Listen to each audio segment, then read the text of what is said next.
నమస్తే, welcome to Disha TV. Telangana రాష్ట్రంలో కొద్ది రోజులుగా చలి తీవ్రత అయితే తగ్గింది, అలాగే పొగమంచు తీవ్రత అయితే పెరిగింది. మరి ఈ మధ్యకాలంలో ఇక మరింత చలి పెరిగే అవకాశం ఉన్నట్టు వార్తలు వస్తున్నాయి. మరోవైపు ఆంధ్రప్రదేశ్లో కూడా వరుస సూచిగా ఉన్నట్టు కూడా ప్రస్తుతానికి వార్తలు అయితే వినిపిస్తున్నాయి. అందులో నిజమెంత, అలాగే రాష్ట్రంలో ఎలాంటి ఉష్ణోగ్రతలు ఉన్నాయి, వచ్చే కొద్ది రోజుల్లో ఎలా ఉండబోతుందనే విషయాన్ని తెలుసుకునే ప్రయత్నం చేద్దాం. మనతో పాటు వాతావరణ శాఖ సీనియర్ అధికారి శ్రీనివాస్ గారు ఉంటారు. సార్ నమస్తే. సార్ నమస్తే సార్, ఏం అప్డేట్ ఉన్నది? చలి విషయంలో మాత్రం పొగమంచు కారణంగా కొంతకాలంగా తగ్గింది, ఇక పెరగబోతుంది అన్నట్టు కూడా వార్తలు వస్తున్నాయి. అందులో నిజమెంత, ఏం జరగబోతుంది? మనకి డిసెంబర్ మొదటి వారం నుంచి డిసెంబర్ ఆఖరి వారం వరకు కూడా మనకి తెలంగాణలో చాలా లో టెంపరేచర్స్ చూసాము. గత 7-8 సంవత్సరాలలో కూడా ఈసారి మనకి ఈవెన్ సెంట్రల్ తెలంగాణ అలాగే సిటీ శివారు ప్రాంతాల్లో కూడా సింగిల్ డిజిట్ టెంపరేచర్లు రావడము, కొన్ని చోట్ల కోల్డ్ వేవ్ పరిస్థితులు, సివియర్ కోల్డ్ వేవ్ పరిస్థితులు కూడా ఒక 5-6 రోజుల పైగా సివియర్ కోల్డ్ వేవ్ పరిస్థితులు కూడా మనకి ఉత్తర తెలంగాణలోని ఆదిలాబాదు, కుమరం భీము ఆ ప్రాంతంలోను, అలాగే కామారెడ్డి, మెదక్, సంగారెడ్డి, మన సిటీ శివారు ప్రాంతాలలో కూడా మనం సింగిల్ డిజిట్ టెంపరేచర్లు చూడటం జరిగింది. అయితే ఈ టెంపరేచర్ల ఫాల్కి మెయిన్గా కారణం ఏమిటంటే మనకి ఈ శీతాకాలంలో మనకి తేమ శాతం అనేది చాలా తక్కువ ఉంటుంది. దీనివల్ల మనకి రాత్రిపూట క్లౌడ్స్ అనేవి ఏమీ ఉండవు, ఆకాశం చాలా క్లియర్గా ఉంటుంది. ఇలా ఆకాశం క్లియర్గా ఉన్నప్పుడు మనకి పగటిపూట వేడెక్కిన భూమి ఈ రేడియేటివ్ కూలింగ్ అంటాం, మళ్ళీ ఈ భూమి పగటి గ్రహించిన ఉష్ణాన్ని మళ్ళీ బయటికి వదిలిపెట్టేస్తుంది. దాన్ని నార్మల్గా ఇతర కాలాల్లో ఏంటంటే ఈ వాతావరణంలో ఉన్న తేమ వల్ల అలాగే ఈ క్లౌడ్స్ వల్ల ఈ ఉష్ణం పూర్తిగా బయటికి వెళ్ళకుండా ఆపే పరిస్థితి ఉంటుంది. అందువల్ల టెంపరేచర్లు ఎక్కువ పడవు. మనకి శీతాకాలంలో ఈ తేమ తక్కువ ఉండటము అలాగే క్లౌడ్లెస్ నైట్స్ ఉండటం వల్ల పగటిపూట వచ్చే ఉష్ణోగ్రత కూడా మనకి తక్కువే ఉంటుంది. మ్యాక్సిమం టెంపరేచర్ మనకి 28 నుంచి 30 డిగ్రీల మించి లేవు. ఈ తక్కువ ఉష్ణం కూడా రాత్రిపూట రేడియేటివ్ కూలింగ్ వల్ల మళ్ళీ బయటికి వెళ్ళిపోతూ ఉంటుంది.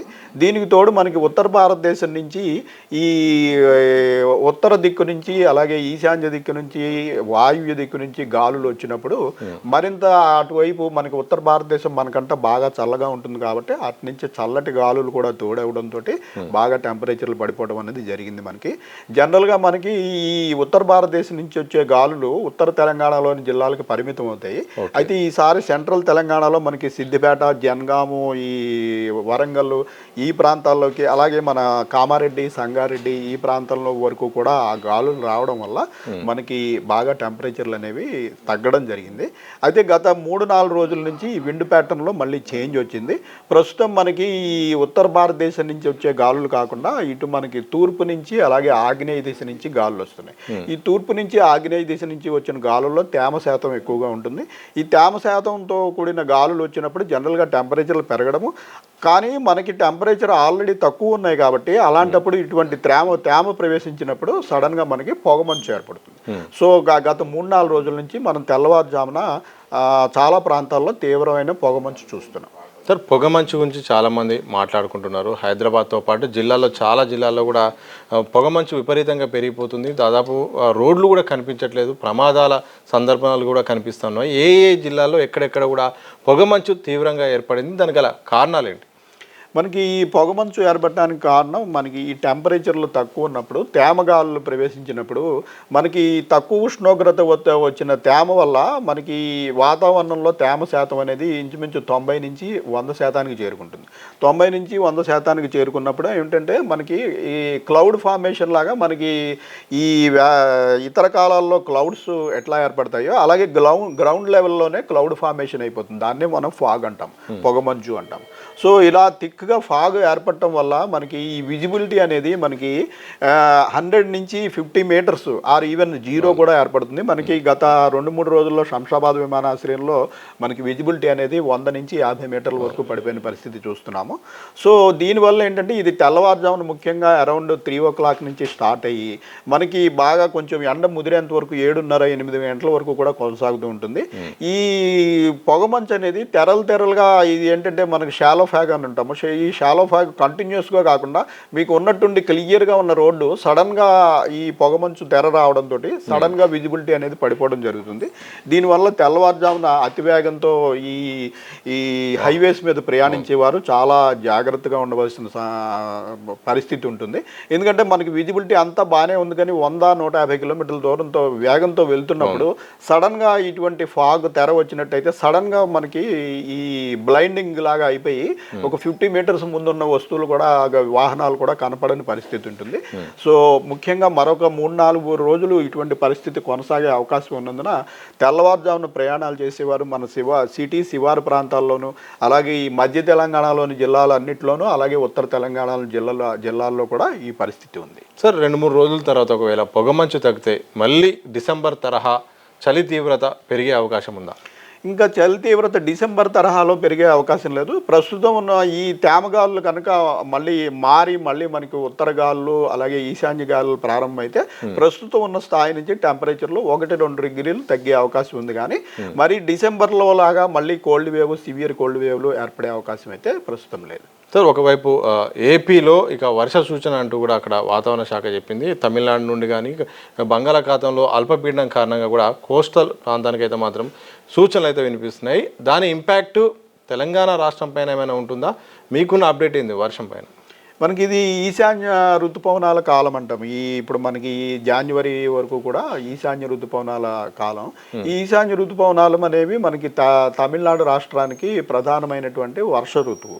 సో తమిళనాడులో ఈ సమయంలో అల్పపీడనాలు ఏర్పడటం, తమిళనాడు తీరానికి దగ్గరలో అల్పపీడనాలు ఏర్పడటం, ఉపరితల ఆవర్తనాలు ఏర్పడటం, దీని ద్వారా తమిళనాడులో విస్తృతంగా వర్షాలు పడటం అనేది నార్మల్గా జరిగే విషయం. అయితే తమిళనాడుకు ఆనుకుని ఉన్న దక్షిణ కోస్తా జిల్లాలు కొన్ని ఉన్నాయి. మనకి నెల్లూరు, చిత్తూరు ఇటువంటి జిల్లాల్లో కూడా ఈ యొక్క ప్రభావం వల్ల కొద్దిపాటి వర్షాలు పడే అవకాశం ఉంది. రాగల 2-3 రోజుల్లో తమిళనాడు తీరానికి సమీపంలో కొంచెం ఒక అల్పపీడన పరిస్థితి ఉంది. కాబట్టి ఈ దక్షిణ కోస్తాలోని 1-2 జిల్లాల్లో కూడా మనకి వర్షం పడే అవకాశం ఉంది. అయితే తెలంగాణలో దీని ప్రభావం పెద్దగా ఉండబోదు. మనకి దక్షిణ తెలంగాణలో కొంచెం క్లౌడింగ్ ఏర్పడే అవకాశం ఉంటుంది.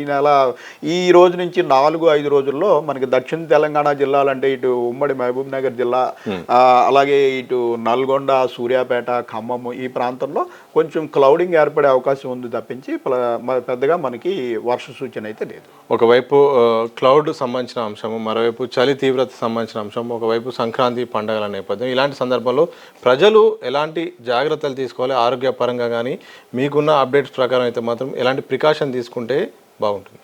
ప్రస్తుతం మనకి చలి తీవ్రత అయితే డిసెంబర్ తరహాలో చలి తీవ్రత లేదు. కానీ ప్రస్తుతం మనకి ఈ మాయిశ్చర్ వల్ల పొగమంచు అనేది ఏర్పడుతుంది. ఈ పొగమంచు వల్ల మనకి ఇప్పుడు ఈ పండగ సమయంలో ప్రయాణాలు చేసేవారు ఎక్కువ ఉంటారు. కాబట్టి ఈ ఆంధ్ర తెలంగాణల మధ్య వేలాది మంది ప్రయాణం చేయడం ఇది ఉంటుంది. కాబట్టి ఈ తెల్లవారుజాము సమయంలో ఈ ప్రయాణాలు చేసేవారు చాలా అప్రమత్తంగా ఉండాల్సింది అవసరం ఉంది. అలాగే రాత్రి సమయంలో కూడా ఇంచుమించు 12 దాటిన తర్వాత దగ్గర నుంచి మనకి ఈ విజిబిలిటీ అనేది తగ్గిపోయే అవకాశం ఉంటుంది.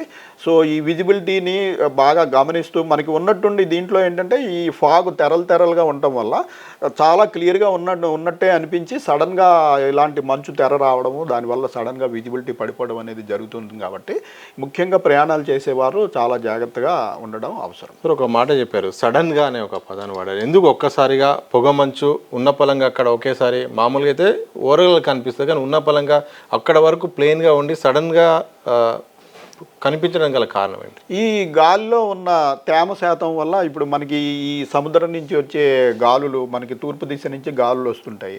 ఈ గాలులు వచ్చినప్పుడు ఇవి ఏంటంటే వీటి ద్వారా వచ్చిన తేమ అనేది అక్కడక్కడ ఎక్యుములేషన్ అయ్యి ఉంటుంది.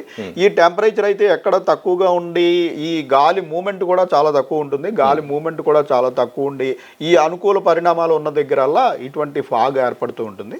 సో ఈ ఫాగ్ ఏంటంటే మనకి ఒక దగ్గర ఏర్పడిన తర్వాత 1 or 2 కిలోమీటర్స్ ఇంచుమించుగా అలా కొనసాగి తర్వాత మళ్ళీ తెరిపేయడం, మళ్ళీ ఇంకొక తెర రావడం, ఇదేంటంటే ఈ విండ్ మూమెంట్ అలాగే మాయిశ్చర్ యొక్క పర్సంటేజ్లో తేడాల వల్ల అటువంటివి జరుగుతుంటాయి. Okay, thank you very much sir. మొత్తంగా ఇది తెలంగాణ రాష్ట్రంలో మాత్రం పొగమంచు వచ్చే 3-4 రోజుల్లో మాత్రం తగ్గే అవకాశం ఉంది. ఆ తర్వాత మాత్రం డిసెంబర్ తరహాలో మాత్రం కోల్డ్ వేవ్ అయితే ఉండదు, 2-3 డిగ్రీలు తగ్గొచ్చు కానీ భారీ స్థాయిలో మాత్రం చలి ఉండదు. అలాగే ఏపీలో వర్ష సూచిక అన్నట్టు మాత్రం ఇక్కడ మాత్రం అలాంటి పరిస్థితి ఉండదు. కానీ ప్రయాణాలు చేసేవారు మాత్రం ఉదయం రాత్రి 12 గంటల నుండి ఉదయం పూట ప్రయాణం చేసేవారు మాత్రం జాగ్రత్తగా చూసుకోవాలి. ఎక్కడికక్కడ కూడా ఈ క్లౌడ్స్ సమస్య వచ్చే అవకాశం ఉంది కాబట్టి జాగ్రత్త పడాలని కూడా వాతావరణ శాఖ సీనియర్ అధికారి శ్రీనివాస్ గారు చెప్పిన సందర్భంగా అనిపిస్తుంది. చూస్తూనే ఉండండి దిశ టీవీ.